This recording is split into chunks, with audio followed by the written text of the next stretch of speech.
విదేశాలలో చదవాలనేది మీ కోరిక, కానీ చాలా సందేహాలు. వీటన్నిటికీ ఫుల్ స్టాప్ పెట్టి మీ డ్రీమ్స్ ఫుల్ఫిల్ చేసుకోండి. Contact Videsh consults. గురుగారు, అఘోరాలు కానీ సాధువులు కానీ ఎక్కువగా పూజారులు కానీ స్వాములు కానీ ఇలా చాలామంది రకరకాలుగా వింటుంటాం, చూస్తుంటాం. ప్రతి ఒక్కరు కూడా ఎక్కువ దైవ చింతనలోనే ఆధ్యాత్మికంగానే ఉంటుంటారు. మానవత్వం సైడ్ నుంచి ఎవ్వరు వాళ్ళ వైపు నుంచి ఒక ప్రయత్నం అనేదే ఉండదు. ఎందుకని? చూడమ్మా, నీవు అడిగిన ఈ లోతైన ప్రశ్నకి విలువైన సమాధానం ఎలా ఉంటుందంటమ్మా, మాల వేసుకున్నవాడు ఒకే దగ్గర ఉండాలని, లేదా ఒక గుడిలోనే ఉండాలని, లేదంటే స్త్రీకి దూరంగా ఉండాలని కొన్ని విషయాలు మనం పాటిస్తూ ఉంటాం. వీళ్ళు మాలలో ఉన్న వాళ్ళు చాలామంది ఏం చేస్తారు అని అంటే కుటుంబానికి దూరంగా ఉండి వాళ్ళ ఒక రూమ్లో ఉండి వాళ్ళ వివరణలు చేసుకుంటూ ఉంటారు. ఈ విధంగా ఏమవుతుంది, వాళ్ళు దైవ కార్యక్రమానికి దగ్గర ఉంటారు. అయితే నేను అనేది ఏంటంటే మాలలో ఉండి కూడా కుటుంబం ఏదైనా సామాజిక దృక్పథంతో ఉన్న ఆలోచనలు గెలవచ్చు. అలా చేయకుండా ప్రత్యేకంగా దైవాధీనంలోనే కూర్చొని దైవాధీనంలోనే పూజలు చేసి దైవాధీనంలోనే నువ్వు ఎన్నో ప్రసాదాలు పొందేసేసి దైవాధీనంలోనే నువ్వు ఎన్నో వరాలు పొందితే దానివల్ల ఉపయోగం కేవలం నీ శరీరానికే. మీరు అన్నట్టుగా మానవ ప్రచారం కానీ మానవ ధర్మం అనేది మానవుడి యొక్క ఒక మానవత్వం అనేది ఎప్పుడు వస్తుందంటే ఒక స్వామి వల్ల 100 మంది బాగుపడినప్పుడే కదా ఆ స్వామి నిజమైన స్వామి అవుతాడు. మరి నువ్వు స్వామి అని చెప్పేసి మర్రి చెట్టు కింద కూర్చొని కళ్ళు మూసుకొని దేవుడిని కొలిస్తే నీ వల్ల విలువ అనేది నీవే సంపాదించుకున్న వాడివి. కానీ ఒక సాధువు లక్షణం గలవాడితో సమాజం మారాలి అంటే నువ్వు సమాజంలోకి వెళ్ళాలా వద్దా? వెళ్ళాలి కదా. వెళ్ళి నువ్వు ఏం చెప్పాలి? నాయన శాస్త్ర జ్ఞానాల్లో కానీ పురాణ గాథల్లో ఏమి రాసి ఉంది, ఒక ఆకలితో ఉన్నవాడికి, ఒక నిజంగా అవసరం ఉన్నవాడికి, నిజంగా ఒక తోడు కావాలనుకున్న వాడికి కొంతమంది ఉంటారమ్మా, భయంతో ఉంటారు. కొన్ని కుటుంబాలు ఉన్నాయి. నువ్వు వెళ్ళి దైవానికి చెప్పు, నువ్వు అక్కడ చెప్పు కదా, నువ్వు గుడిలో కూర్చొని ఏం గంటలు కొడతావు? అప్పుడు చెప్తే వాళ్ళ కుటుంబం విషయంలో భయం వస్తుందా? ఎంతటి దైవం మీద శక్తి వస్తుంది? ఓహో పలానా స్వామి ఈ విధంగా ఒంటరితనాన్ని గెలవాలని చెప్పాడు అంటారు కదా. మరి నీ దేవుడు నా దేవుడు అని ఎక్కడ రాసింది? దేవుడు అందరి వాడయ్యాడు కదమ్మా. నువ్వు అన్నది మానవతా దృక్పథం అనేది ఎప్పుడు వస్తుందని అంటే ఈ స్వాములు 100 మంది వెళ్ళి 100 మందికి సేవ చేయవచ్చు కదా. మరి చేస్తే వస్తుంది కదా.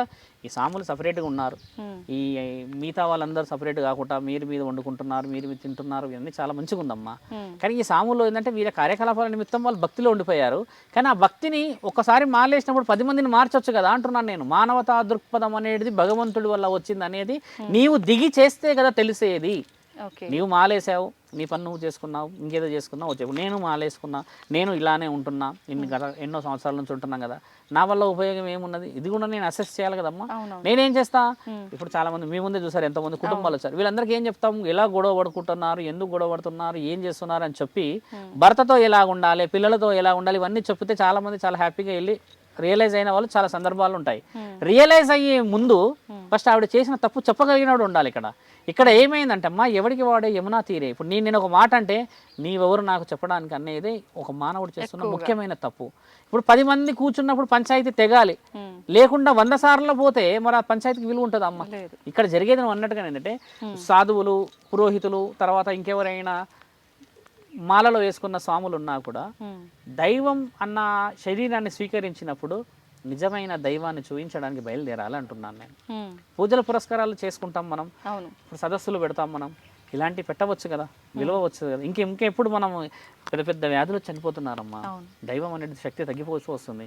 మరి వాటన్నిటిని నెగిటివ్ నుంచి పాజిటివ్ తీసుకురావాలంటే ఇప్పుడు నాలాంటి వాళ్ళు 10 మంది, మీలాంటి వాళ్ళు 10 మంది కలిసి పాజిటివ్ పోతేనే వస్తుంది కదా.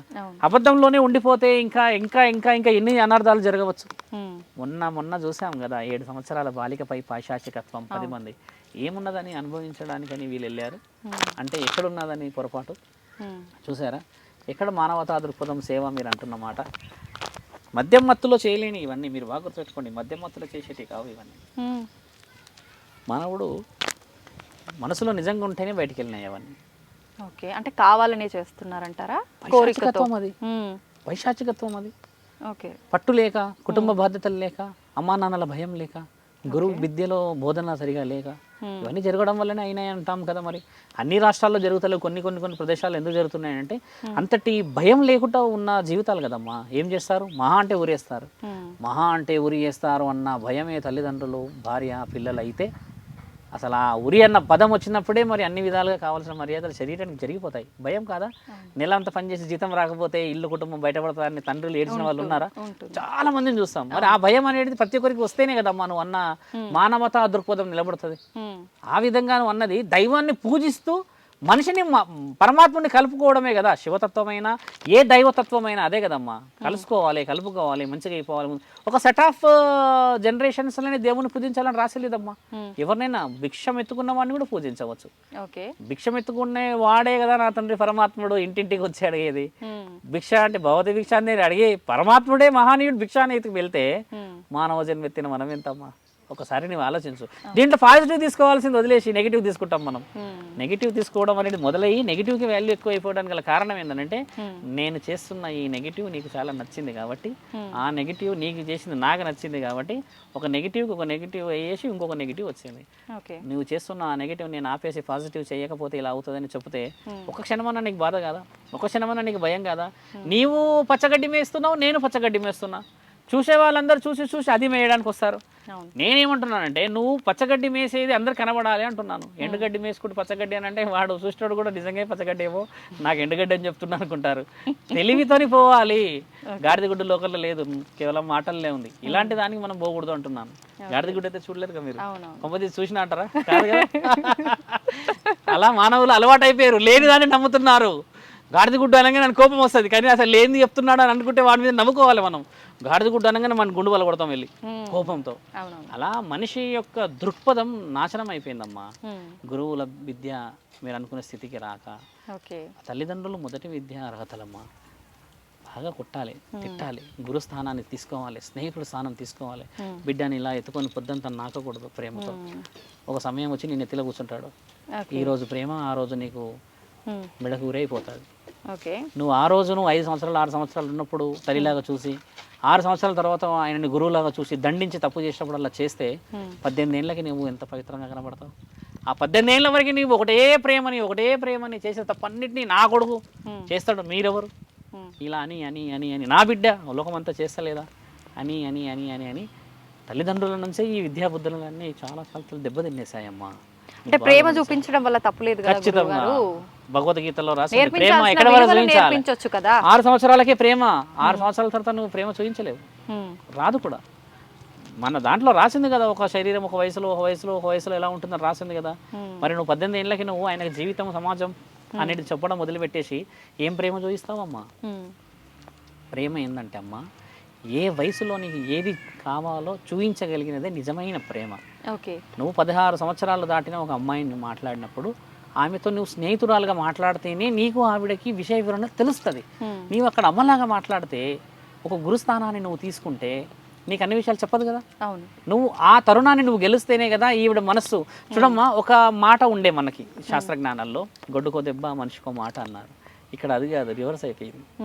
మనిషికో దెబ్బ అయిపోయి గొడ్డుకో మాట ఇది అయ్యి అనగానే వెళ్ళిపోతున్నాయి ఆ బర్రెలు గారి ఆవులు గారి. మనిషి అయ్యి కాదు, ఆవు అన్న పోతలేడు, జావు అన్న పోతలేడు, వస్తలేడు. అసలు సంవత్సరం అయిందంట కలవరీకి అంటారు. ఎక్కడో ఆస్ట్రేలియా ఉన్న వాళ్ళు 7 ఏళ్ళ ఇట్లా. అంటే ఎక్కడ తేడా వచ్చింది ఇప్పుడు? నీ యొక్క విలువలే కదా అమ్మా. ఈ భగవద్గీతలో మొట్టమొదటి పాఠమే అది. అతి గారాభంతోనే బిడ్డల్ని కోల్పోయిందని ఆవుది దూడది ఉంది శాస్త్రజ్ఞానాలలో ఉన్నాయి. నాతోని మాట్లాడుతున్నాయి అన్నీ కూడా రుజువులు చేయబడ్డాయే చెప్తున్నాము. మీరు ఇంటర్వ్యూ చేస్తున్నారు కదా అని నేను గొప్పగా మాట్లాడతలేను. కాబట్టి శాస్త్రజ్ఞానాల్లో ఏమి రాసి ఉన్నాయో ఇప్పటికి కాకపోయినా ఇంకో 1000 సంవత్సరాలకైనా అవే మళ్ళీ రావాల్సిందే. కరోనా వల్ల 6 సంవత్సరాల జీవితం వెనక్కి వెళ్ళింది. మీకు తెలుసా? రూపాయి విలువ కొన్ని సందర్భాల్లో పెరిగింది. ఆకలి తెలిసిన వాళ్ళు ఇంకా దాన్ని తీసుకొచ్చుకోగలిగారు. గొప్ప వాళ్ళు తినగలిగారు. బీదవాడు వీళ్ళందరూ ఏం చేశారు? నిజంగా చాలా మందికి ఇబ్బంది జరిగిపోయినాయి. కానీ గొప్ప వాళ్ళకి, చాలా బీద వాళ్ళకి తెలిసింది ఏం తెలుసా అమ్మా? ఒక ప్రాణం విలువ. అవును, ఎంత బాధ అవుతుంది ప్రాణం పోతే. కరోనా వచ్చాలో అప్పడంగా తీసుకెళ్ళిపోయి ఆ కుటుంబం రోడ్డున పడిన వాళ్ళు ఇప్పుడు ఉన్నారు, వింటూ ఉంటారు. అంటే ఏం కోల్పోయాం మనం? మన చేతిలో ఏం లేదమ్మా. లేదు. అయితే గురువుగారు, అఘోరాల విషయానికి వస్తే అసలు ఈ అఘోరాలు ఎవరు, ఎక్కడ ఉంటారు? వీళ్ళు శవాలని పీక్కుని తింటుంటారు అంటుంటారు, ఇది ఎంతవరకు నిజం? చాలా మంచి ప్రశ్న అడిగారు. చూడమ్మా, అఘోరాలు శవాలని పిక్కు తినేది ఒక రుజువు మీరు చూపించాలి. శవాలను తినే రుజువులు నేను చూపిస్తాను. శవాలను తినేది నేను చూపిస్తాను. పీక్కు తినేది మీరు చూపించాలి. ఓకే. అంటే పీక్కు తినరు ఎవరు కూడా. ఎందుకు పీక్కు తింటారు? అఘోరాలు మనుషులే కదా. ఓకే. అఘోరాలు వేరే వేరే వేరే పనులు చేస్తే మీరు అన్నట్టుగా పీక్కు తినవచ్చు అనవచ్చు, శరీరమే కదా. మనుషులే అయినప్పుడు మనతో పాటు లేకుండా భిన్నంగా ఎందుకున్నారు? భిన్నంగా ఉండడానికి గల మహానీయుడి యొక్క ఆలోచన, పరమాత్ముడి ఆజ్ఞ ఉంది ఇందులో, వినాలి మీరు. కారణ జన్ముడు దత్తాత్రేయుడు పుట్టిన ఆ సందర్భాన్ని చూసుకుంటే అమ్మ, భూమండలం మీద మన ఈ యొక్క ప్రత్యేకంగా మాట్లాడితే ఇండియా మీద ఓకే. ఆ పరాయి దేశస్తులు ఎక్కువ శాతం దండయాత్ర చేసి విగ్రహ ధ్వంసం జరుగుతూ వస్తుంది. ఇంకేదో విషయాలకు వస్తే మన దగ్గర విగ్రహాలు, నగలు, తర్వాత ఇంకేదైనా వస్తువులు, వీటికంటే విలువైనది ఏమున్నది మీకు తెలిసి భారతదేశంలో? బాగా కొంచెం ఆలోచించాలి, స్త్రీ కాబట్టి మీకు ఇది పరీక్ష. మన దగ్గర ఇవన్నీ కాకుండా ఒక విలువైన శక్తి ఉంది.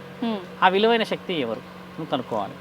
బంగారం, విలువలు, విగ్రహాలు, వస్తువులు, ఇవన్నీ నగలు, నట్రాలు, ఇవన్నీ కాకుండా ఒక విలువైనది ఉంది మన దగ్గర. శక్తి కాదు, ఇవన్నీ బంగారం, నగలు, దేవుళ్ళు అంటే అదే వస్తుంది కదా. మొహమాటం, సిగ్గు, సాంప్రదాయం, ఆడపిల్ల, వీరిని దోచుకోవడానికి కూడా ఎన్నో దేశాలు వస్తున్నాయి. అర్థమైందా నేను చెప్పిన ప్రశ్న? విచ్చలవిడితనం మన దగ్గర లేదు. దీన్ని కూడా కొల్లగొట్టి దోచుకుపోయి మానవభంగాలు చేసిన సందర్భాలు చాలా చూసాం చరిత్రలో. అలాంటి సందర్భాన్ని తీసుకుంటే దత్తాత్రేయుడు కారణ జన్ముడు పుట్టినప్పుడు కూడా ఇలాంటి విషయాలే జరిగినాయి.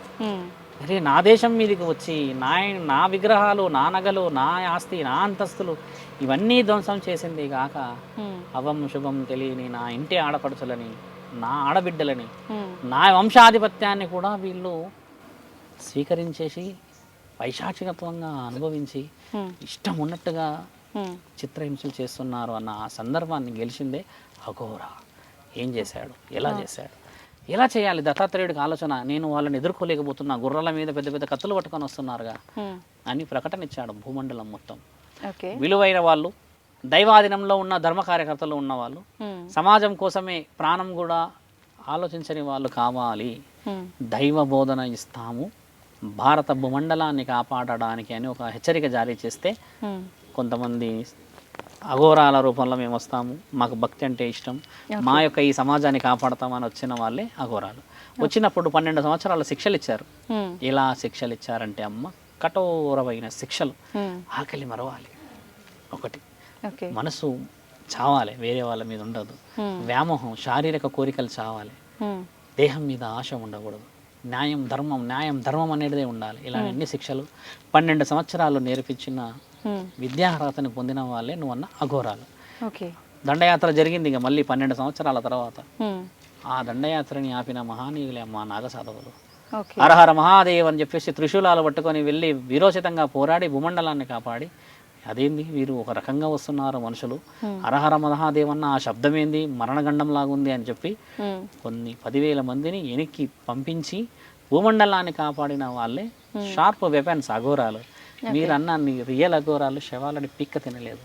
ఒక శరీరాన్ని ఎందుకు తిన్నారంటే, if you suffer with any disease మన ఆర్గాన్స్లో మనం తింటాం ఆహారం రూపంలో. బోన్స్ అంటే విటమిన్, హెయిర్ లాస్ అంటే ఇంకేదో ఒమేగా ఫ్యాటీ యాసిడ్స్ అనో, ఫిష్ ఆయిల్ అని తింటూ ఉంటాం. ఇంకేదన్నా ఉంటే సంథింగ్ మనం చూస్తుంటాం కదా. ఇన్ని వనమూలికల సముదాయం ఒక శరీరం. ఒక యుద్ధ సమయం ఎన్ని రోజులైనా జరగవచ్చు, కొండ ప్రాంతాల్లో జరగవచ్చు, వర్షాలు రావచ్చు, ఇంకేదైనా జరగవచ్చు. అలాంటప్పుడు పరమాత్ముడు ఇచ్చిన ఆజ్ఞ ఏంటంటే అమ్మ, వృధాగా పోతున్న శరీరం మట్టిలోనే కలుస్తుంది కదా. ఎన్నో వనమూలికల సముదాయం, దాన్ని తింటే మీకు 24 గంటలు ఆకలి కాదు, 24 రోజుల వరకు మీరు ఉండవచ్చు. బాగా నా ప్రశ్నలో జవాబు మీరు లోతుగా చూడండి. ఓసారి ఒక అఘోర మీరన్నా అదే ఒక శరీరాన్ని తింటే 24 రోజుల వరకు మళ్ళీ తినడు అన్నం. పొద్దున 3 పూటలు మీరు అన్నట్టుగా తినే ఈ మటన్ చికెన్లు తింటారు కదా ఇప్పుడు, అలా తినేది కాదు అఘోర తత్వం. ఒక్కసారి తింటారు 200 గ్రాములు, అది 24 రోజుల తర్వాతే ఆకలి అవుతుంది. ఏం చేస్తారు గురువు గారు అని అనవచ్చు మీరు. వాళ్ళు ఆ 24 రోజులు భగవంతుడి స్మరణలోనే ఇలానే కూర్చొని ఉంటారు. అఘోరాల్లో చూసారుగా త్రిశూలం పట్టుకొని. మళ్ళీ ఆకలి కాదు, ఎలాంటి కోరికలు ఇంకా శరీరంలోకి రావు. ఎందుకంటే వీళ్ళకి పరస్త్రీ మీద ఉన్న నరాన్ని కట్ చేసేస్తారు ఈ 12 సంవత్సరాల శిక్షలో. అన్నీ అయిపోతాయి కదా.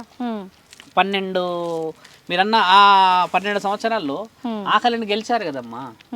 గెలిచిన నువ్వు అడిగిన ప్రశ్నకి పీక్కు తినడానికి తేడా వచ్చేసింది కదా. ఇప్పుడు ముందే వాళ్ళకి అన్నిటినీ తట్టుకునే శక్తి వాళ్ళ బాడీకి శిక్షణ ఇచ్చిన తర్వాత మళ్ళీ వాళ్ళ ఆకలి తట్టుకోవడం కోసం మాంసం తినడం ఎందుకని గురువు? యుద్ధాలు చేయట్లేరా మరి? యుద్ధం పోయినప్పుడు మరి అన్నీ తీసుకొని వెళ్తారా? నువ్వు మాట్లాడుతుంది ఈ తరుణంలో అడ్వాన్స్డ్ KFC బర్గర్లు ఉన్న తరుణం కాదు నువ్వు మాట్లాడుతుంది, 1000 సంవత్సరాల క్రితం మాట. అప్పుడు అడ్వాన్స్గా ఏమున్నాయి మరి? ఓకే, యుద్ధంలో ఉన్నారు వీళ్ళు, ఎన్నో పనులు జరిగాయి. ఇవన్నీ జరిగిన తర్వాత మరి అఘోర ఏం చేస్తాడు? ప్రతి ఇంటికి వెళ్ళి భిక్షాటన చేసి అన్నం తినాలి వాళ్ళు. మీరు అన్నట్టుగా వాళ్ళు ఒక ఇంటికి వెళ్ళి భవతి భిక్షాందేహి అని 7 కడపలు మాత్రమే అడిగే అర్హత ఉంది భూమండలంలో. ఎవరి ఇంటికి వెళ్ళి వాళ్ళ దగ్గర పోయి అడుక్కుని తినే అర్హత లేదు తల్లి. అందుకని వాళ్ళు ఏం చేశారు? రక్షణ కవచంలాగా ఉపయోగించారు. రక్షణ కవచంలానే తింటూ వారసత్వంలాగా ఆస్తిని తీసుకొని ఈ రోజు వాళ్ళు శివుడిని కొలిసే తరుణానికి వెళ్ళారు కదా. మరి ఆ తరుణాన్ని మీరు అన్నట్టుగా ఇంత అడ్వాన్స్ టెక్నాలజీ గురించి నన్ను అడగలేవు ప్రశ్న. అఘోర అనేవాడు 100 సంవత్సరాల క్రితమే ఆ చరిత్రకు సంబంధించి పోయారు. నేనన్న ఆ యుద్ధం జరిగింది కూడా భూమండలం మీద గోకులం, ద్వారకా నగరం ఈ 100 సంవత్సరాల క్రితం కూడా జరిగింది. మీరు సెర్చ్ చేసుకోవచ్చు యూట్యూబ్లో, ధర్మ సత్యాలు ఇవన్నీ. అప్పుడు కూడా కాపాడింది నాగసాధువుల అఘోరాలే. వాళ్ళు కాపాడడం చేత ఇప్పుడు ఆర్మీ ప్రొటెక్షన్స్, స్పెషల్ డిఫెన్సెస్ వచ్చారు కదా, వీళ్ళ దగ్గర నుంచి వచ్చినాయి ఇవన్నీ. మన సొసైటీ రక్షణకు వచ్చారు కదా వీళ్ళంతా. ఇప్పుడు అఘోరాల పని తగ్గింది. ఇప్పటికి కూడా కొన్ని సందర్భాలలో ఏదో ధర్మ కార్యక్రమాలకు పూజలకు వచ్చిపోతుంటాం, చూస్తూ ఉంటాం. వాళ్ళ పని వివరాలు తగ్గాయి తల్లి. ఒకప్పుడు వీళ్ళు కాపాడారు. మీరు అన్న అఘోరాలు నాగసాధువులు పిక్క తినరు, వాళ్ళు దాన్ని దైవ ప్రసాదంగా స్వీకరిస్తారు. ఆ పిక్క తినడం అనే మాట వినడానికే ఎక్కడికో పోయింది. అలా ఎలా అంటారు? అఘోరాలు అంటే ఎవరమ్మా? శివ స్వరూపాల తల్లి. శివుడిని కొలిసే వాళ్ళు చూస్తాం కదా. మీరు అన్నట్టు తప్పు చేసిన వాళ్ళు వేషధారణలో ఉన్నవాళ్ళు అక్కడ చూస్తాం. కొంతమంది మోసం చేశారంట, ఆడపిల్లని వశపరుచుకున్నారంట. ఇవన్నీ అనేది ఇది చెడుగా పోయే మనుషులు నిజమైన అఘోరాలు కాదు. నిజమైన అఘోర పరమాత్ముడి ఆజ్ఞలో మంచుకొండల్లో కళ్ళు మూసుకొని ఉంటాడు కదా. ఆయన పరమాత్ముడితో శరీరాన్ని అప్పచెప్పేస్తాడు ఆయన. అది విషయం. అయితే గురువుగారు, మనం కాశీ వెళ్ళినప్పుడు ఎక్కువగా అఘోరాలు కనిపిస్తూ ఉంటారు. వాళ్ళంతా నిజమైన అఘోరాలే అని చెప్పొచ్చు అంటారా? నిజంగా అఘోరాలు ఎక్కడ నివసిస్తూ ఉంటారు? ఇప్పటికీ ఉన్నారా? ఉన్నారు, ఇప్పటికీ అఘోరాలు ఉన్నారు. ఇప్పటికీ సృష్టి కార్యక్రమాల నిమిత్తం కాశీ నివాసమే ఎందుకు చేసుకున్నారంటే అమ్మ, భూమండలంలో పరమాత్ముడు ఇచ్చిన మొట్టమొదటి పుణ్యక్షేత్రం కాశీ. ఇప్పుడు ప్రధానమంత్రి గారు ఎక్కడ ఉన్నారు? ఢిల్లీలో ఉన్నారు. అంటే అక్కడ నుంచి ఆయన దేశాన్ని మొత్తం పాలిస్తాడు. భూమండలానికి అధిపతి ఎక్కడున్నాడు? కాశీలో. అక్కడ వాళ్ళందరి స్థావరం. ఇప్పుడు 12 జ్యోతిర్లింగాలు ఉన్నాయమ్మ మన దగ్గర. 64 జ్యోతిర్లింగాలు యాక్చువల్లీ. 64లో 12లో మనకు పడిన జ్యోతిర్లింగాలలో కాశీకి ఆ ప్రత్యేకత ఎందుకు వచ్చిందంటే అమ్మ, అక్కడ కాలం చేసిన వాళ్ళు వెళ్తారు అక్కడికి. అంటే గంగా నీళ్ళు కలపాలని వెళ్తారు, కొంతమంది అక్కడ చనిపోతే బాగుండని వెళ్తారు కదా. కాశీ అనేది ఏంటంటే జననాన్ని మరణాన్ని గెలవగల స్థానం అది. విశ్వేశ్వరుడు అంటే విశ్వాలని ఏలిన ఈశ్వరుడు ఉండే మొట్టమొదటి స్థలం. ఆయన కూర్చొని భస్మాన్ని స్వీకరిస్తాడు అక్కడ. కాశీలో ఏం చేస్తారంటే ఫ్రెష్గా చనిపోయిన శరీరం ఉన్న వాళ్ళని ఆ విభూది, ఆ బూడిద తీసుకొచ్చి అష్టసుగంధాలు వేసి మొదట 3:30 గంటలకి ఉదయాన్నే ఈ అఘోరాలే చేస్తారు. ఇప్పటికీ చేస్తారు. అది భస్మధారణ చేస్తారు వాళ్ళు, ప్రతిరోజు చేస్తారు. అంటే తండ్రి ఎవరికి విలువ ఇచ్చాడు ఇక్కడ? మానవులకి కదా. కాలిన శరీరం నుంచి వచ్చిన బూడిదని తండ్రి రాసుకున్నాడు కదా, అంటే ఆయన రాసుకున్నాడు కదా. అఘోరాలు ఎందుకు రాసుకుంటున్నారు ఇప్పుడు అంటే అమ్మ, వాళ్ళకి శరీరం మీద ఏమి బట్టలు ఉండకపోవడం వల్ల ఈ యొక్క అట్మాస్ఫియర్ని కాపాడుకునే స్థితికి రాసుకుంటారు. అది మేము మొదటే చెప్పాము, ఈ శరీరం అష్టసుగంధాలతో వనమూనికలదని. అందుకని ఇది రాసుకుంటే ఏంటంటే చలి పెట్టడం కానీ ఏదైనా చర్మ వ్యాధులు కానీ రాకుండా ఉండడానికని ఇది ప్రొటెక్టర్, స్క్రీన్ ప్రొటెక్టర్. అందుకే కానీ అఘోరాలు భక్తితో రాసుకోరు. అది దాంట్లో ఉన్న మరమ్మత్తు తెలుసుకోండి మీరు. భక్తితో రాసుకునేది కాదు. ఇలా కూర్చున్నా కూడా భక్తే కదా. మరి మీరు ఇలా కూర్చున్న రక్షణ, శరీర రక్షణ. అది శరీర రక్షణ అని మీకు ఎక్కడ చెప్పలేరు ఇంతవరకు. ఏం చెప్పారు? వాళ్ళు రాసుకుంటారు, భక్తిలో ఉంటారు అంటారు. అది కొన్ని సందర్భాల్లో వాస్తవికంగా రాకపోవచ్చు. వాస్తవం అనేది శరీర రక్షణ. ఉష్ణోగ్రతల మంచులో ఉంటారు కదా అమ్మ, ఆ కొండల్లో కిందలో ఎక్కడో చెట్ల కింద ఉంటారు కదా, ఆ వాటి స్థితిగతులను తట్టుకోవడానికి శరీరానికి వీళ్ళు తినే పదార్థాల్లో కూడా విలువలు ఎందుకు వస్తాయంటే ఆ విధంగానే ఉంటాయి. ఓం నమ శివాయ అనేసి కళ్ళు మూసేస్తే వాళ్ళు మళ్ళీ తెరవరు. ఇంకా తరుణం 2 మాసాలు ఉంటాయి అమ్మ నెలలో, అమావాస్య, పూర్ణమాసి. ఈ ఒకసారి కళ్ళు తెరిచినా కూడా మళ్ళీ ఇంకో మాసానికి తెరుస్తాడు. మీరు అన్నారు భోజనం అనే కార్యక్రమాల్లో వాళ్ళు తింటున్న మాంసానికి విలువ ఏంటంటే మరి ఇంకో తరుణానికి పరమాత్మని చూస్తారు. పని లేదు కదమ్మా సొసైటీలో ఇప్పుడు అఘోరాలతోని. ఎవ్రీబడి ఈజ్ వాళ్ళ ప్రొటెక్టర్స్ అయిపోయారు. కాబట్టి వాళ్ళు దైవాధీనంలో ఇలా ఉండడానికి అని చెప్పేసి మీరు అన్నట్టుగా శవాన్ని ఇంతవరకు ఏ అఘోర పీక్క తిని లాక్కపోయిన సందర్భాలే లేవు. దైవ ప్రసాదం. ఇప్పుడు నీవు ఎలా తీసుకుంటావు గుడిలోకి వచ్చి, అది అలానే తీసుకుపోవడం పవిత్రత. అంతకు మించి నువ్వు ఏ సెర్చ్ చేసినా ఎక్కడ కూడా సగం కాలిన శవాన్ని లాక్కుని వెళ్ళిపోతుంటారు, వింటుంటారు కానీ లేదు కదా రుజువు. వినడం వేరు, రుజువు వేరు కదా. అలా చేయరమ్మా అఘోరాలు. ఆడపిల్లని కాపాడడానికి వచ్చిన అఘోరాలు శరీరాన్ని పిక్క తింటారంటారా? ఇప్పుడు మీరు ఈ సమాజంలో ఒక శరీరాన్ని నించోబెట్టేసే పిక్క తింటున్నారా? మీకు తెలిసిందేగా. మనస్సు ద్వారా ఉమ్. హిప్నటైజ్, వశీకరణం. నువ్వు వీడికి రావాలంటే నువ్వు రాకపోతే నేను చచ్చిపోతాటికి ఉరుగుడే ఉరుగుడు. ఇంతకంటే ఎక్కువ చంపక తింటారు అఘోరాలు. కనీసం వాళ్ళు చనిపోయినదానా తింటున్నారు అంటున్నారు. మనిషి బ్రతుకుండగానే రోజు చంపుతున్నారు కదా. అవునవును. మరి నిజమైన అఘోరాలు ఎవరు అని చూడండి. అయితే గురుగారు, అఘోరాల విషయానికి వస్తే మాంసం తినడంతో పాటు శవంతో సంభోగం చేస్తారు అని, ఇది నిజమేనా? చేయనికి రాదు. ఒక ఆత్మబలం 50%, శారీరక బలం 50% తల్లి. ఇప్పుడు నీవు ఉన్నావు ఒక సౌభాగ్యవతివి, ఒక శరీరం నీది కదా. నీవు 50% మాత్రమే నీ సోల్, ఇంకో 50% నీ ఫిజికల్ అటాచ్మెంట్. ఒకసారి శరీరంలో నుంచి ఆత్మ సైడ్కి వెళ్ళిపోయింది అనుకోమ్మా, దిస్ ఈజ్ ఇమ్మోర్టల్. అంటే నువ్వు జీరో. నీ శరీరంలో ఏ కదలిక లేనిది ఎక్కడ శారీరక వాంఛ తీర్చుకోగలడు? ఈ ఆత్మ అనేది నీ శరీరంలోకి వస్తే సెన్స్, ఫీలింగ్, ఎమోషన్స్ ఉన్నప్పుడే చేయగలం ఆ విషయం. అలాంటిది ఒక అఘోర ఒక శరీరం మీద ఏ విధంగా చేయగలడు, ఏ విధంగా నమ్మగలం ఈ విషయాన్ని? 50% అని ధర్మశాసనాల్లో రాసుంది. మనిషి చనిపోయినాక ఈ చలనాలు ఉండవు. ఆయన కాల్ చేసినా, ఇక్కడ పడేసినా, వీధిలో పడేసినా, కుక్కలు గుంజుకపోయినా చలనం ఉండదు. ఇది ఆత్మతో సంబంధమైన శరీరం. ఆత్మతో సంబంధమైన శరీరాన్ని ఇష్టంగా లేదా ఇంకేదైనా చేయాలన్నా కూడా సెన్స్ ఉంటేనే అక్కడ చేయగలం. సెన్స్ లేకపోతే అఘోరా కాదు కదా, ఎంత మంచి వాళ్ళైనా ఏమి చేయనీకి రాదు. అది అవాస్తవం, నిజం కాదు, అది అబద్ధం. ఎందుకు వినిపిస్తుంది గురుగారు? అంటే మీరన్న విషయంలో విద్యా బోధనలో కొంతమంది ఏం చేశారంటే అమ్మ, నిజమైన అఘోరాలు కాదు వీళ్ళు, శక్తులు సంపాదించడానికి అని ప్రయత్నాలు చేసే వ్యక్తులు వీళ్ళంతా. మాకు శక్తి వచ్చేసేయాలి, అప్రూవల్ బాగా రావాలి, నాకు నేను ఈ పూజ చేసి ఈ విద్య సంపాదించాలి. కొందరు కాళీమాత ఉపాసకురాలు, కొందరు భద్రకాళి ఉపాసకురాలు, కొంతమంది వచ్చేసి ఒక దేవత యొక్క శక్తులు సంపాదించిన వాళ్ళు. మేము చాముండిని గెలవడం, చండీ విద్య ఉంది అంటారు కదమ్మా. ఇట్లా కొంతమంది ఏం చేస్తే విద్య సంపాదించడానికి చేస్తున్న ప్రయత్నమే అది, నిజంగా జరిగిన ప్రక్రియ కాదు. అంటే ఉగ్ర కాదమ్మా, వాళ్ళు ఒక శరీరం ఉన్నది. ఇప్పుడు నిన్ను ఒక కాలం చేశాం, ఉదాహరణకు ఒక వ్యక్తి చనిపోయాడమ్మా, ఆ వ్యక్తిలో ఇంకొక శరీరం, ఒక ఆత్మని వేసి లేపుదామన్న ప్రయత్నాలు చేస్తూ ఉంటారు. ఒక మాట మీరు బాగా గమనించాల్సింది ఏంటంటమ్మా, మరణం జననం శివుడి ఆజ్ఞ. ఒక్కసారి కాలం చేసిన శరీరంలోకి వేయడానికి ఈ మానవ శక్తి సరిపోదు, ఎప్పటికీ రాదు. అలా ఎలా సులభంగా ఒక శరీరాన్ని నువ్వు వేస్తుంటే మహానీయుడు మహాముక్కంటే కళ్ళు అప్పగించి చూస్తూ ఉంటాడు. అంత శక్తి ఉందా వీనకని? మరి చెప్తుంటారు కదా గురుగారు, చనిపోయిన వాళ్ళని బ్రతికిస్తాము అని చెప్పి. రుజువులు చూపించండి కదా, రుజువులు చూపించండి అంటున్నాను నేను. ఒకవేళ మీరు ఆ రుజువు చూపిస్తే అమ్మా, సాధు లక్షణాన్ని నేను వదిలేస్తాను, ఆ పరమేశ్వరుడు లేడే లేడు ఈ మండలంలోని, ఈ మండలంలోనే లేడు, శివుడే లేడు అని నేను మీతో పాటే తిరుగుతా. అలాంటిది రుజువు లేదు, కాదు, రాదు. ఒక మానవాతీత శక్తులను సంపాదించడం దేవుడికి తప్పితే మానవుడు చేస్తున్నాడు. చూడమ్మా, దయ్యాలు ఉన్నాయని అంటాం, రాక్షస సంహారణ ఉందంటాం.